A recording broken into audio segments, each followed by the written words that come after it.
All right, well, I'm excited to be here. I'm actually really excited to have shoes on because I came across I've been working remotely for 5 years, as many of you got a taste in the last little while. And especially during COVID, I wasn't allowed to go see anybody in the business world. And I came across my shiny shoes in the closet one day, and I actually did a double take on them, like, what are those for? Because I've been in the house for so long. So excited to be here.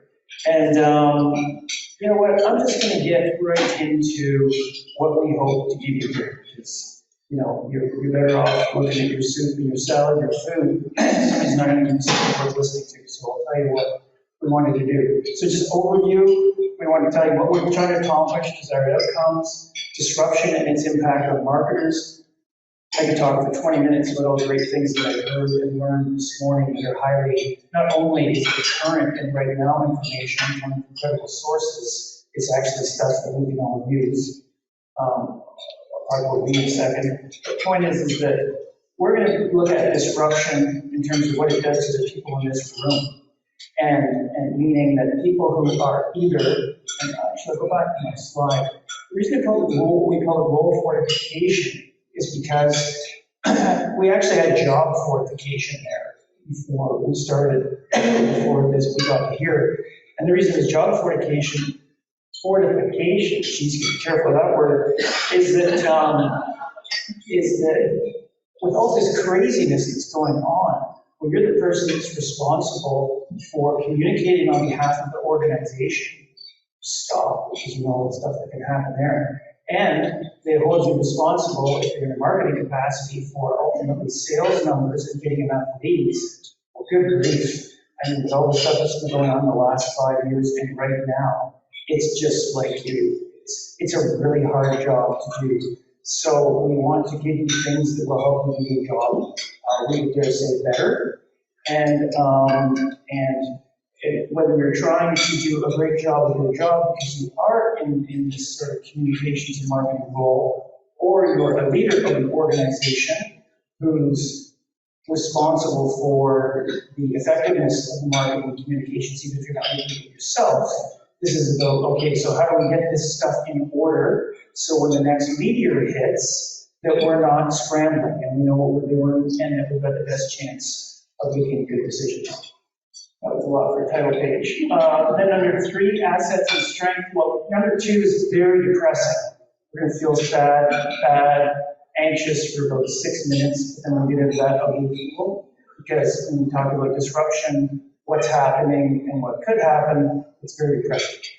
So then we'll move on to number 3, and then we'll talk about the stuff that we got to work with that can help us. And then number 4 is we've got 5 tools for you that we have used over and over and over again over a period of like at least a decade, if not more. So each of the tools we're going to show you, you've probably heard the name of all of them before, but honestly, not very many organizations have them.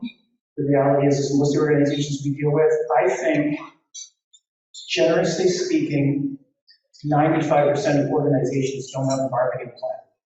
When I say marketing plan, I mean something with a bit of research in it, something that the leadership team has agreed on, key messaging, tactics, a budget, and a timeline. We're not looking for, anyway, so anyway, the tools we're going to show you are things that can really help.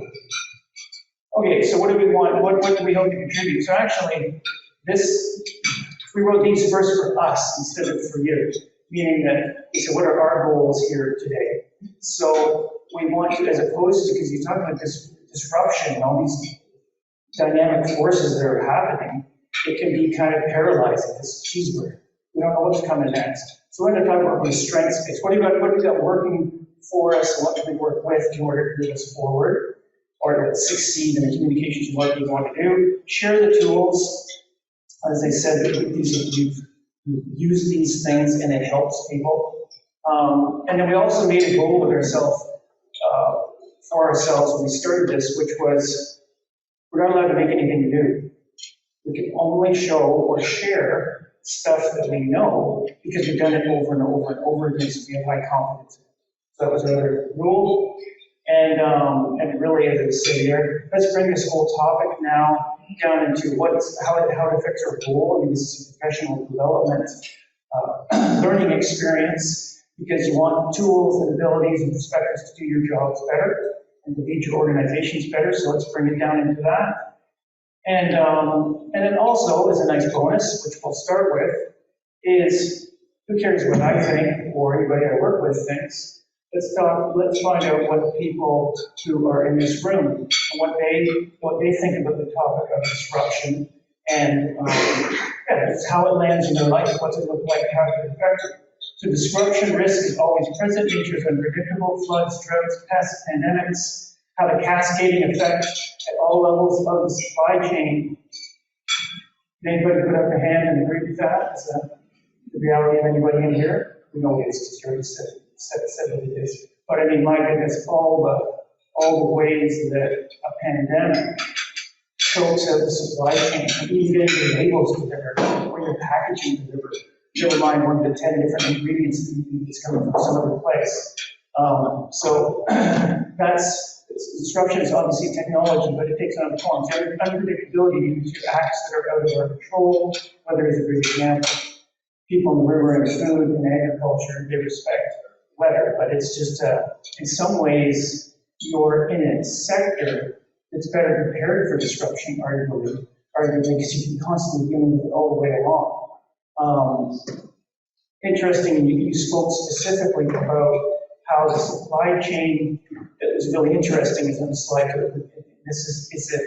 affects the product that you're putting out, because you make a promise to a customer, to a distributor, your stuff doesn't come, so you can't keep your promise, and then you can't get everything that you need, and then you've got to shop to other suppliers and providers. Those costs go up, and then you either show up on your customer's doorstep and say, oh, sorry, you need 25%, which nobody likes to go have that conversation, or you take a terrible hit on profitability and put your sustainability at risk. So that's no fun.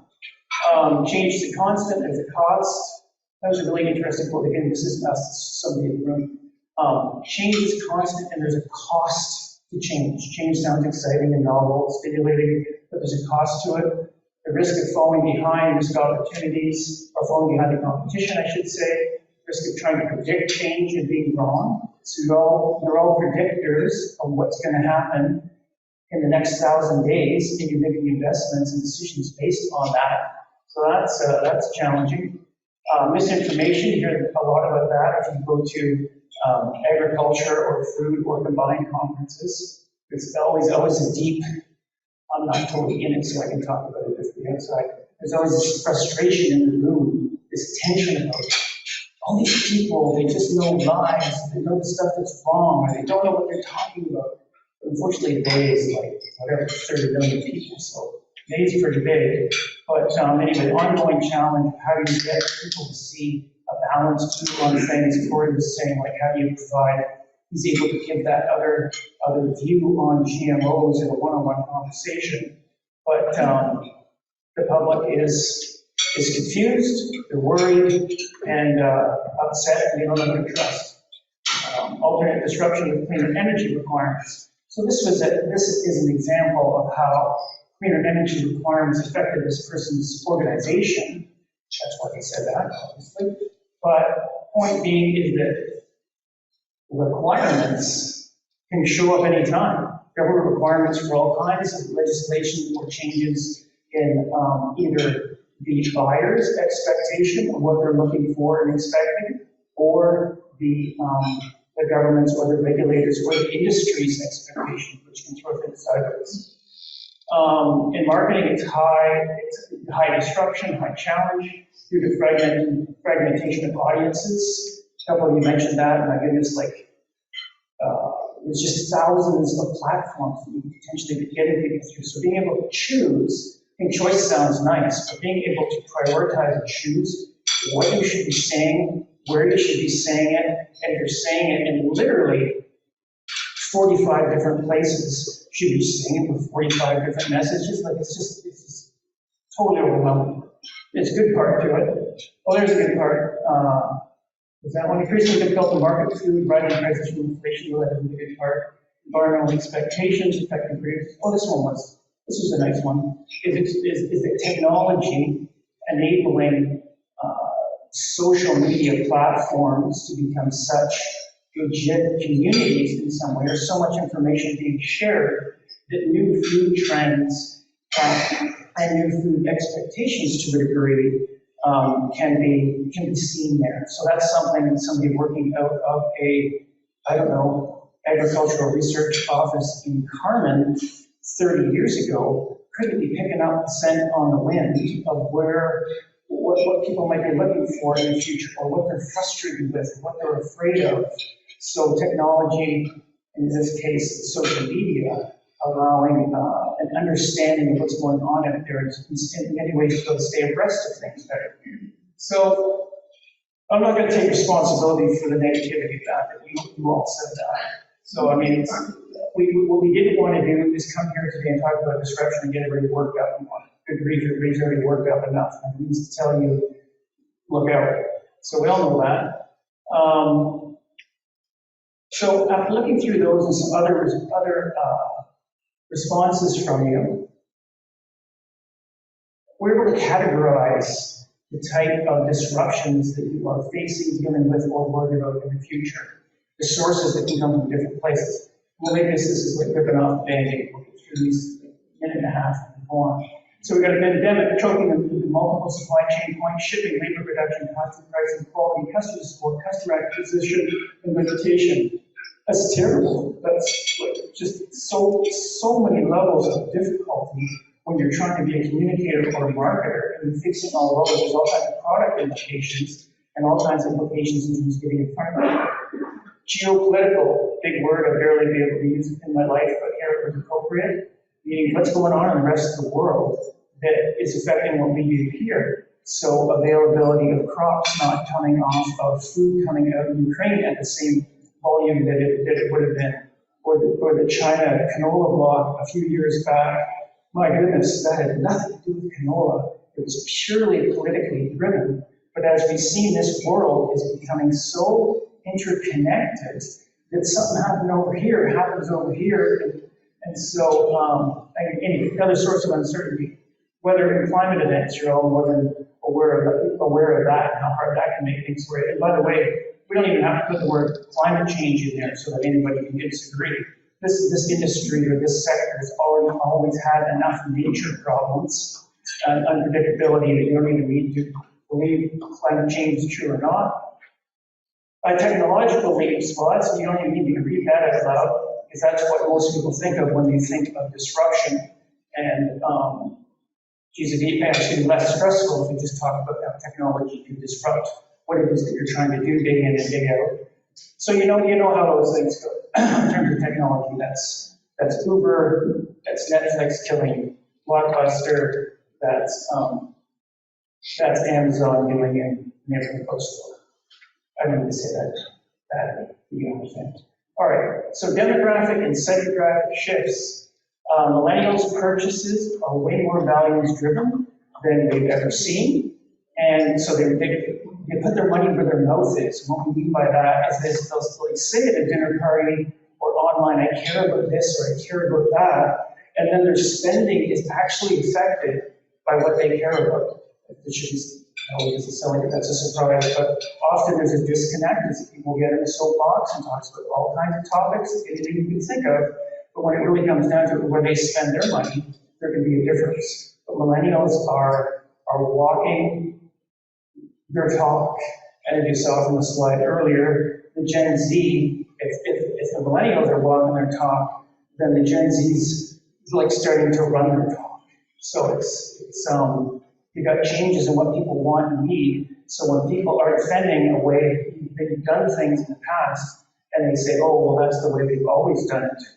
Oh boy, like that's a giant red flag going up the pole. At the same time, I'm a big proponent of best practice, respect best practices, respect proven disciplines of what works, because they're not best practices because someone's a jerk and they're trying to hold on to the way they live. So they're best practices. People try a whole bunch of ways, and these are the things that have worked. So the point is, yeah, red flag for, well, that's the way we've always done it. But at the same time, don't throw out a way of doing something because it's old. Communications platform insanity. Again, you're more than aware of that. Historic high in number of mediums, platforms, fragmented audience. Where do you find these people? How do you find these people? Well, in many ways, the tools and intelligence exists to find out where the people, whoever you want to get to, there's people who do this all day long, they can figure out how to get in front of them.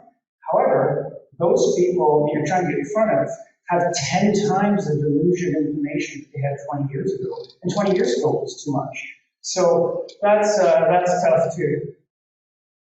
All right, like I said, the hard part's almost over, and then we'll get into the good news, and what we can do about it.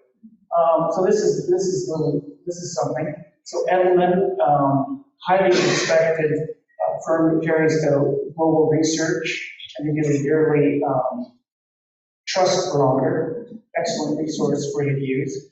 But anyway, search around the world, search across Canada. Number one trust takeaway is distrust is now society's default emotion. You know, the 6 in 10 say their default tendency is to distrust something until they see evidence it is trustworthy. So, let's see other things there. But the point is that the starting point of every conversation is not even so what, when I say the starting point, when you're communicating, trying to reach audiences, and you're new to them, you're starting with a cocked eyebrow, and someone's saying, who are you? And why should I believe you? Like they're not being terse or difficult. I don't want to call them afraid. They have learned, they're behaving in a very logical way. You basically distrust people until they know them from the inside out. So that makes us communication marketers good grief.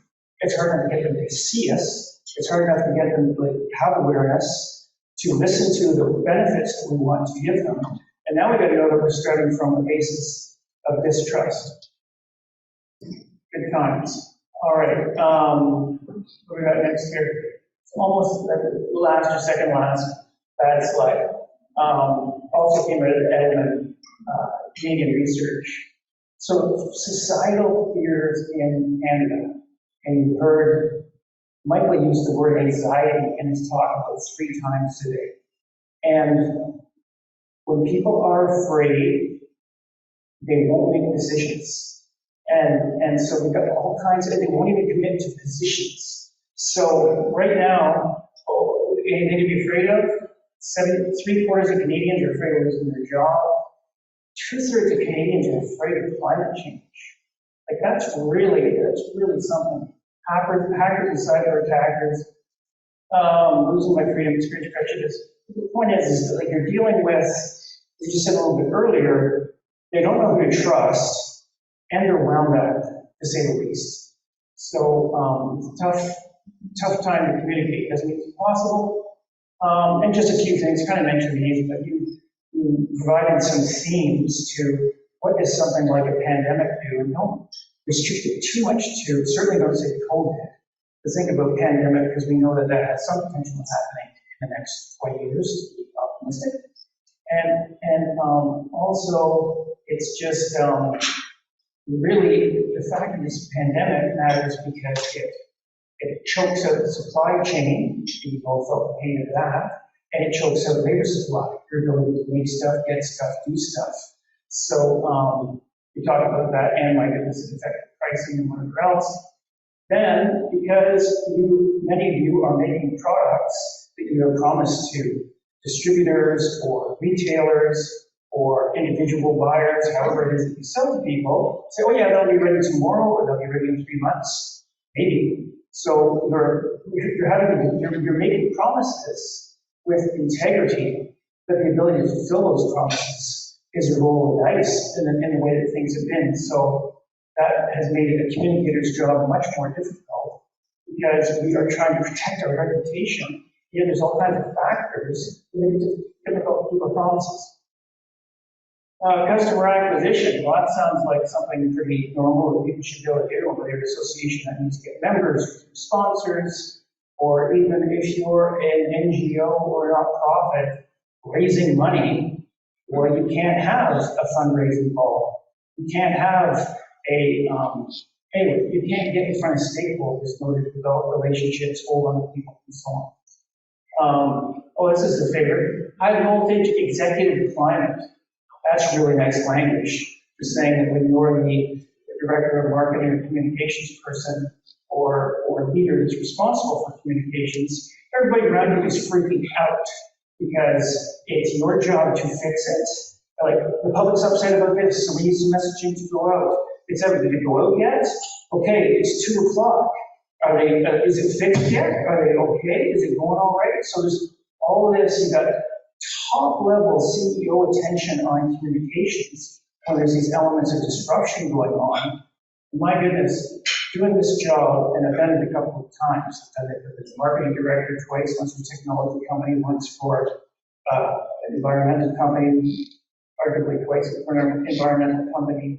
And so when I've been on the inside, the executive and leadership team won't be a jerk, but people are worried about the future. So it's going off, and it's very difficult doing a good job in that environment, and it's long-term problems that have been brewing, creating vulnerability. Now there's some kind of disaster of we need to get these communications in and out, and leaders will often expect a very quick, not just solution, but like a resolution. Oh, everybody's good now. Hard to do. Oh, and by the way, the other thing that makes your job hard, and I felt this pain over and over again, is you're one of the only jobs where everybody else gets to see what you do. If you're like, I don't know, part of an accounting team of 6, Sally and Ted, they know whether you're good at what you do. If we make a mistake and there's a spelling mistake on a billboard, or they're on and on and on, or there's the wrong logo used on a Twitter post, heaven forbid, then everybody sees it, and everybody's, oh, hey, President, did you see that you got it wrong? Oh, I can't believe you're doing that. So that's a tough part of the job. I could talk about the good things, but we'll do that another day. And then rapidly shifting directives, kind of related to this one, is that, okay, we're going to do this, we're going to go in this direction. Okay, let's do that, we're going to come up with a strategy for that, get some stuff figured out, buy some things, get going in a direction, and then leadership says, oh, hold on, I don't think that's working, or it was wrong, we need to go over here. Well, it takes 2 months to go over here for us people. So it's, anyway, it's hard to say the least. So there we go. That's really what disruption does to us. We call it exciting, we can call it challenging and whatever else, but it's really, really hard. So like I said, that was the bad news, but now we're going to talk about what you got going for you and what we're using and clients we know are using, but this is your reserve, this is your currency.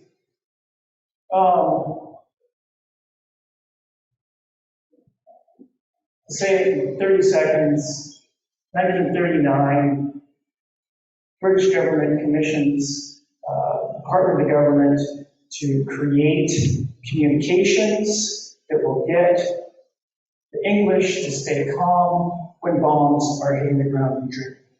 Don't freak out, because if you freak out, we're all drowned. If you freak out, then we're not going to be able to make good decisions to get through this. So that's the story of that thing, super fast. So we'd like to offer that in terms of disruption. So let's just keep calm and carry on. We heard multiple reasons this morning why, yeah, let's pay attention, but it's not the end of the world. Absolutely. So this is, there we go. So just quickly, this is a beautiful disruption graph. So we got landlines came in about 1905. It took that amount of time until almost all the population had an automobile. 1915, the household refrigerator, that's one of my favorite.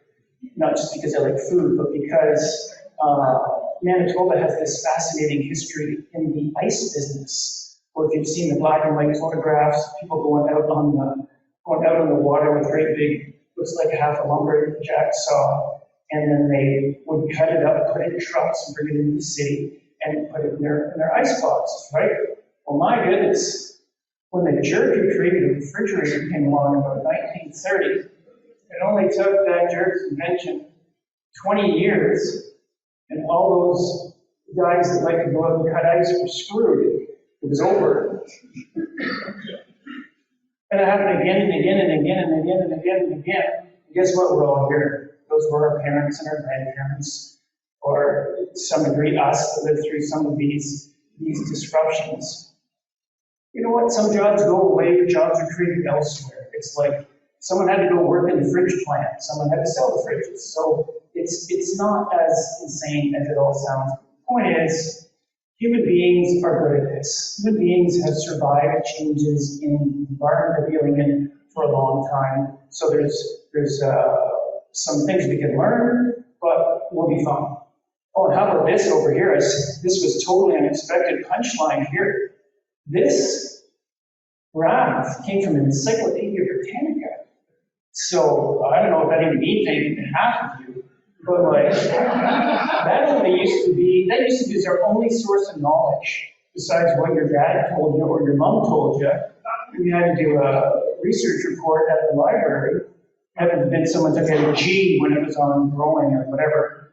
The point is that these people are still in the information business. That's a new slide. That wasn't from when they made encyclopedias. So it's like, wow, look at that. They just proved my point. Thank you, Encyclopedia Britannica. Okay, so we're in the good news. Let's go back. Why was that good news? Good news is humans have survived this all the way along. Guess what? You are in an expanding market category. I don't have to say that for too long. Highest total demand for food in all history in the country. Highest total demand for food in all history in the world. National global markets on steep growth curve for decades ahead. From an investor standpoint, which many of you probably don't think about on a day-to-day basis, if investors are investing in the category, things get created and built and jobs and industry created and stuff happens. Well, from an investor perspective, they know that people got to eat. And then also, guess what? People not only consistently, not only has it been a long-standing need of human beings to eat, but they do it quite consistently. So it almost falls into this category of recurring revenue. Investors, you see people pitching this day and age, investors are thrilled when they hear recurring revenue, like a nice steady phone bill just well, the food's as close to a phone bill as you can get, even though that analogy starts to fall apart. Okay, human needs always has been, always will be. And this is really great down here. Food has become a social topic of high interest. But someone said 10 years ago, I'm a foodie. Like, are you okay? What's that even mean? Now people know what that means. It means that like food is kind of my hobby. Whether it's cooking it or understanding it or whatever, they're interested in it. I heard someone, a teacher the other day, said that classmates, when they were asked what they want to do when they graduate, they want to be influencers. Take that. And then well-being in terms of how food fits into it. So the point is, people are interested in what they're talking about. Like you're in a room where people are like, oh, you're in food? What do you know about food? I'm kind of interested in food. So you act, and that sounds silly, but we're working for organizations over the years over and over again. We're going to go, not just sell something, but we're trying to start a conversation and get somebody's attention on something that frankly they don't care about very much. Like, I don't want to talk about that topic. But you're in food. So the point is there's all kinds of assets there in the background, such that you can be optimistic that the field you're in is a steady one. I'm going to show you examples of each of these sources of research. So the point is, this is an asset, this is a tool. We don't need to give you a URL. CCFI, Canadian Centre for Food Integrity, wicked, free, relevant, accurate research every year delivered to your door at no cost. And it's like, reality is it identifies if you're in food and agriculture. What's in there is already 50% of the research. It didn't cost anything. Edelman Trust Barometer, I might be able to show you a few slides from that. But another excellent resource for you, downloading it in your email address. Nourish Annual Food Trends Research. Some of the things that Michael was talking about, you would find in that. And then you can take these other national and international pieces of insight, especially the top two, you say, oh yeah, fine, well, Canadians care about this or they believe that. Not my region, they don't. Well, you can go and somewhere in our deck deep. There's excellent research from the Saskatchewan government in terms of how Saskatchewanians, so that people from Saskatchewan feel about how much trust they have for the industry and for the food that's produced and for farmers and all those kind of things. And guess what? Not guess what. The good news is it tends to line up with the national research. There is some regional variation. Yes, you should check, because when you're going to quote the national research, then there'll be doubters in the room, as there should be. They say, yeah, but I think it's different here than Atlantic Canada. They say, yeah, that's a reasonable thing to say, but if we look at the regional stuff that just came out, then it shows consistency. So anyway, those are things that you should be using all the time. Using all the time, meaning downloading the top 3 every year, and referring back to it and trying to use that information from there when you're making decisions.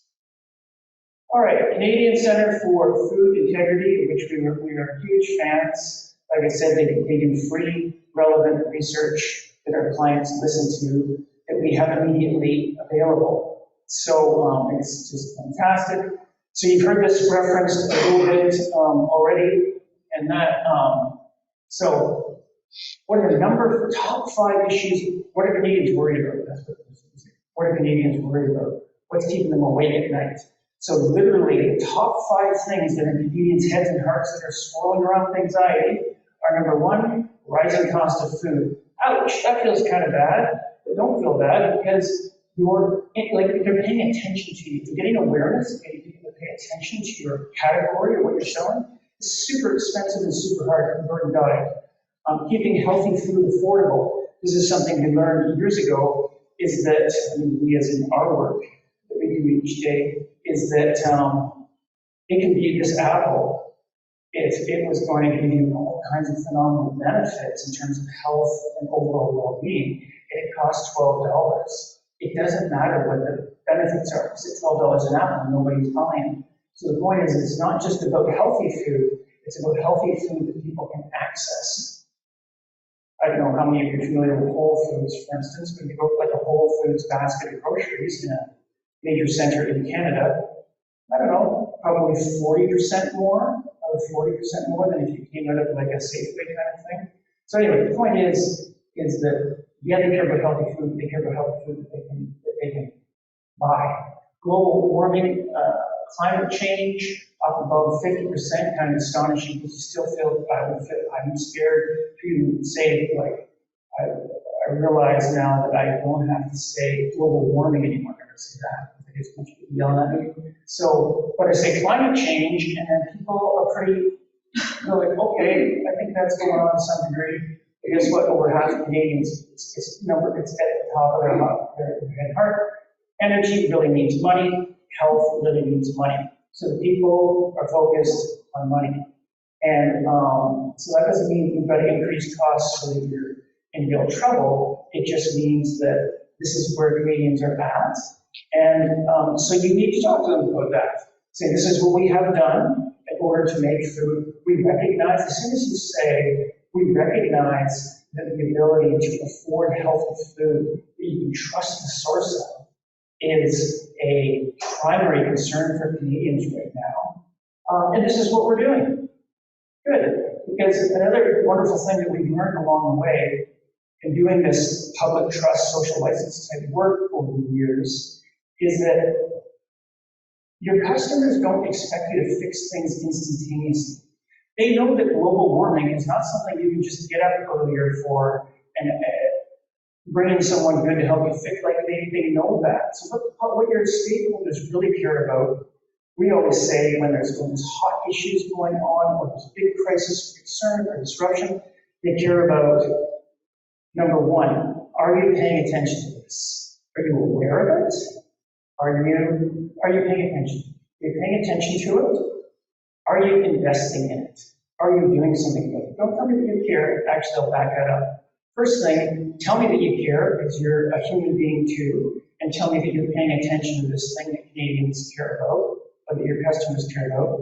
Number two, how much money, how much time, how much effort have you invested in the last year, the last 5 years to address this problem? Don't care about anything in between. What are you doing? What are you giving up? What are you paying for?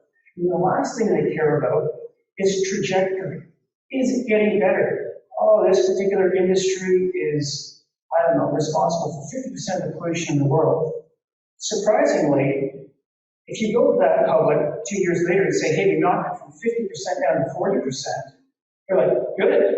But you think you're just going to get hammered. But actually, if they know you're paying attention and you relate to them through shared values, which is research over and over and over again, you relate to people first through shared values, and then you identify the steps that you've taken, the plans that you're committed to, and the money that you're invested in. I think belief is a raging success story or case story for you to look at there. And then the last one is just show trajectory. Is it getting better?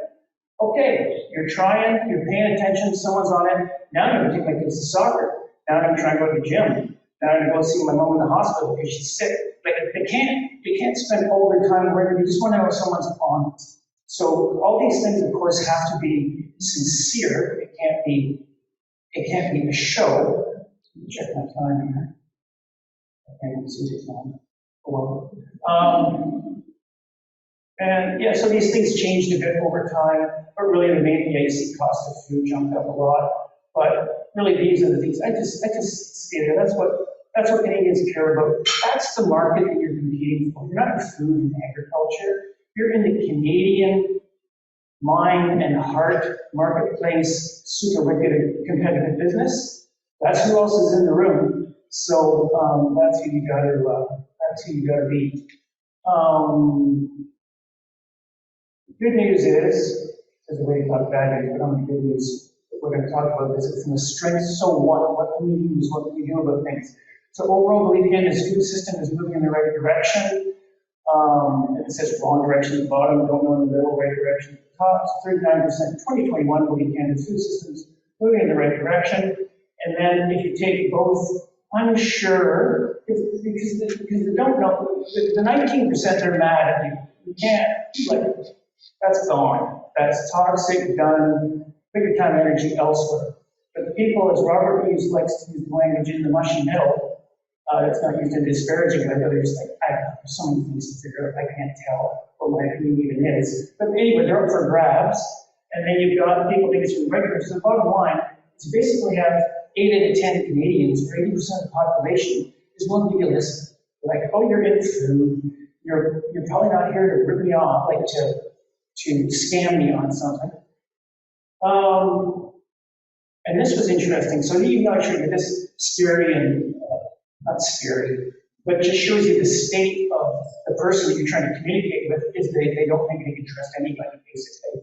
The good news, way to look at this, is that, and this amazes me, that 61% of Canadians, business is the most trusted institution. I can't believe that. After all the documentaries you've seen on corporation and everything else like that, it's still 61% is the most trusted institution ahead of NGOs. I don't know how that happened. The business got ahead. Anyway, they're kind of the same NGOs and business in terms of their number. And government's at 52. So business, like Canadians, 52% of Canadians trust the businesses to fix things, and only 52% trust the government to fix things. So that is a fantastic piece of news, because in some capacity you're all in business or attached to business. So they want to know what you're doing. They expect you to fix it. They expect you to be, and they, more importantly, on back to what they're going to give you a listen. Actually, it's like the number one on the trust, and this one, all right, it feels like in my brain at great odds with each other. Just know that we've got a person that's in karate mode and very defensive, and offensive, is protecting themselves to make sure they're not getting scammed or lied to. But fundamentally, they are going to give businesses a listen because they think business can actually fix things. So that's good. You are one, or you're attached to them. I just want to make a quick point here. Again, this is all from Canadian Center for Food Integrity, is that if you look at, I'll go back there. I'm personally concerned about the use of antibiotics in farm animals. In 2016, 48% of Canadians strongly agreed. Canada, 32%. I'd have bet $1,000. I didn't bet $1,000, but I bet $1,000 a few years ago. That wasn't going to go down. That was going to go up. But astonishingly, it did. I'm personally concerned about the use of hormones in farm animals. And again, from 48 to 42. I mean, even if it only held at 48, that would be a miraculous success from a lobbying effort. Other interesting things I'd like to talk to you about, but how's our time? Wow, that's good. Okay, well, we'll skip that if that's interesting. So 5 tools, and I'm not going to get deep on these things, but we can share a presentation with you, we can talk to you at another time. So it's kind of alluding to it at the gate, is you can get all the foundational elements of the communications really nailed down in an order at the beginning of each year. Then when the meteors start coming in, the communications or marketing person can be agile because the stuff's already in order. And I'm telling you, 8 out of 10 of your stuff ain't in order because that's just the way it is. It's not your fault. You're just on the luxury of getting ready for the year and getting everything approved. So the big 3 are board-approved brand attributes. What are the 2 or 3? Let's substitute 2. What are the 3 key ideas you want people to associate and need your key stakeholders and audiences to associate with your brand? And so in the cases, no one's totally blank. In the case of like a WestJet, they want you to know it's friendly skies. They want you to know that it's employee owned, so that might translate into a positive customer service experience. And they want you to know it's going to be cost competitive. That's probably the 3. Oh, and we're Canadian like you are, that kind of thing. So what's that heart and soul brand attributes? Which, by the way, you don't write your napkin and get every organization to agree to it next week. It's a process to get there, but get them, for heaven's sakes, to agree to that. What is our we call it a brand strategy, a customer profile, our brand attributes, and personality process. Research-based audience profiling. So who are you going after? Yeah, make your list of 15. Make your list of 15 groups that you're going after if you want to. But who are the top audiences, and understand the demographic makeup and psychographic and what they care about.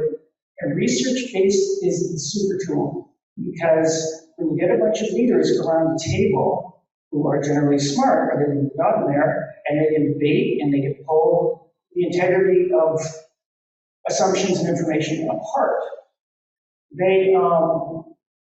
there's a high potential for subjectivity. That means you're supposed to top talking. That is.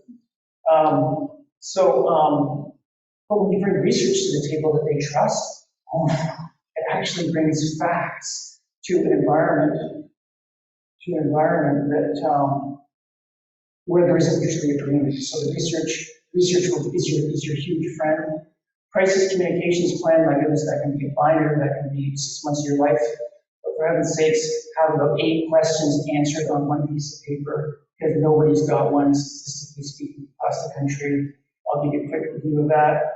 Public trust content strategy, meaning what kind of stuff are we going to put out there? Unfortunately, I talked too long about the other stuff, so I can't give you too much details on these. And brand strength KPIs. Boy, does that ever sound like buzzwords, but it's a really valuable thing. So a long-standing, accepted philosophy, best practice in branding is, I remember this, direct. They measure brand strength. Differentiation. Do you have measuring through research to find out if you have meaningful differentiation from your competitors on attributes and product qualities that they care about? Relevance, again, that is this stuff that they care about right now, which you're offering. Esteem, which is both trust and respect, and they hold you in high esteem, and knowledge. Do you know you exist? And do they have real information about you? We're talking earlier about misinformation. You hear it all the time in this sector, misinformation. So the point is if you can measure those things, and you certainly can measure those things, then it will give you the radar that you're looking for. Because when it's back, Over here. Actually, I'll just stay with the green slide. I don't have time to show you how to do it.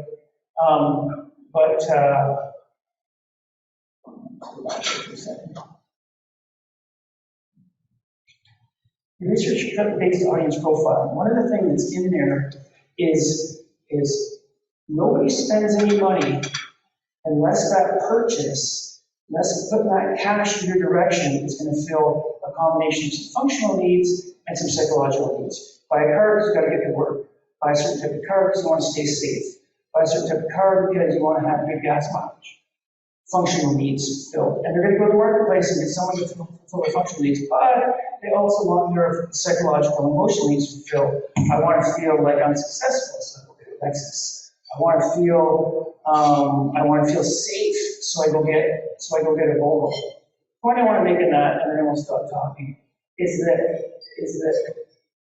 if Blockbuster was doing that, they would be surprised by Netflix. Because if they were doing that research, finding out what needs and what's going on with people, and finding out the other brand strength-related research on a regular basis, they would have known for 15 years that people feel if they write one more $400 late fees check to Blockbuster, that they're going to go blow something up. They would know that they're frustrated with rude taxi drivers who don't show up, who have no accountability. There's almost no surprises in anything if you're actually doing research on a regular basis. So I guess that's a big end thing, is that this isn't something to be afraid of. First of all, we got all kinds of stuff working for you, the strength space that we showed you there. And humans have survived through this. They've survived through this before. And if you're doing real research, whatever company you can afford, nothing's coming out of space. This stuff is creeping up over a 10-year period, and then there's some technology evolution that all of a sudden makes it possible to service that need. You're like, oh my gosh, this came out of nowhere. Nothing came out of nowhere. If you would have been asking them, the people have been telling us for the last 10 years. So, for heaven's sakes, go ask them. Okay, that's all the time I got, so I will stop.